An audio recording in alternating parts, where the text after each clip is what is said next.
طالبان کے بارے میں مجھ سے کیوں پوچھتے ہیں؟ میں آج تک کبھی افغانستان گیا نہیں۔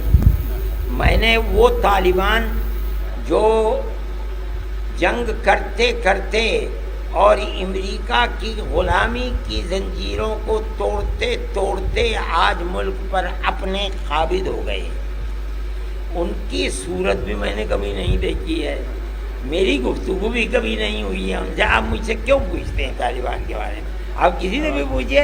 اور میں کہتا ہوں کہ مسلمان کا امتحان ہے، مسلمان کو الیکشن تک بہت صبر کر کے خاموش رہنا چاہیے، اور اگر نہیں رہتا خاموش تو اس کا مطلب یہ ہے کہ وہ بی جے پی کے پروگرام کے اندر اس کی حمایت کر رہا ہے۔ آر ایس ایس کے موہن بھاگوت جی سے ہم نے ملاقات کی ہے، انہوں نے مجھ سے اسی وقت کہا تھا کہ میں آپ کو بلاؤں گا اپنے جلسوں میں۔ نے کہا آپ جہاں بلائیں گے میں وہاں جاؤں گا، بات میں اپنی ہی کہوں گا۔ کہنے لگے بالکل ہم اس کے لیے کام کریں گے، چنانچہ انہوں نے کام بھی کیے، اور اس کی بنیاد کے اوپر انہیں بڑی گالیاں دی۔ تو گڑیا نے کتنی سخت باتیں ان کے بارے میں کہی ہیں، مگر میں اس کی قدر کرتا ہوں۔ انہوں نے مجھ سے جو وعدہ کیا تھا کہ ہم ہندو مسلم اتحاد کے لیے کام کریں گے، کام کیا۔ وہ اس میں کتنا کامیاب ہیں میں نہیں جانتا۔ اگر مجھ کو موہن بھاگوت جی بلائیں گے، انہوں نے جو مجھ سے وعدہ کیا تھا، مجھے جانے میں کیا تکلف ہے؟ میں اپنی بات میں نہیں جان رہا، مجھے نہیں بلائے گا۔ شیخ الہند کے شاگرد ہیں، ان کے شاگرد شیخ الہند کے انتقال کو 101 سال ہو گیا ہے، آج ان کا شاگرد کون زندہ ہے؟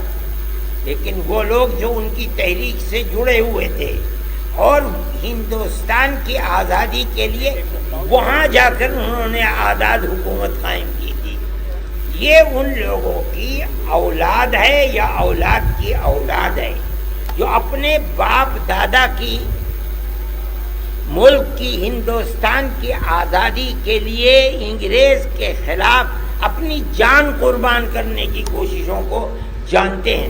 اس لیے آج وہ لوگ کھڑے ہوئے ہیں، مگر ہم کوئی جلدی نہیں کرتے۔ ہم یہ دیکھیں گے کہ ملک میں دنیا میں حکومتوں کو زندہ اور ان کی اچھی حکومتوں کے لیے جو بنیادیں ہیں، اگر وہ ان بنیادوں کو قائم رکھتے ہیں اور کامیاب ہوتے ہیں، ان کے لیے کوششیں کرتے ہیں، ہم ان کی تعریف کریں گے۔ آپ طالبان کے بارے میں مجھ سے کیوں پوچھتے ہیں؟ میں آج تک کبھی افغانستان گیا نہیں۔ میں نے وہ طالبان جو جنگ کرتے کرتے اور امریکہ کی غلامی کی زنجیروں کو توڑتے توڑتے آج ملک پر اپنے قابض ہو گئے، ان کی صورت بھی میں نے کبھی نہیں دیکھی ہے، میری گفتگو بھی کبھی نہیں ہوئی ہے ان سے۔ آپ مجھ سے کیوں پوچھتے ہیں طالبان کے بارے میں؟ آپ کسی سے بھی پوچھئے۔ میں دنیا کے ہر ملک کی حکومت کو اگر وہ اپنے ملک میں امن و امان قائم کرتی ہے اور اپنے ملک میں 2 پیمانے نہیں 1 پیمانہ رکھتی ہے تو میں تالی بجاتا ہوں اور اس کی قدر کرتا ہوں، اور جو نہیں کرتی میرے دل میں، چاہے وہ مسلمان ملک ہو یا غیر مسلم ملک، میں اس کی قدر نہیں کرتا۔ میں سمجھتا ہوں کہ وہ اپنے ملک کے ساتھ دشمنی کرتا ہے، اور کیا ہے اس سے ظاہر بتائیے۔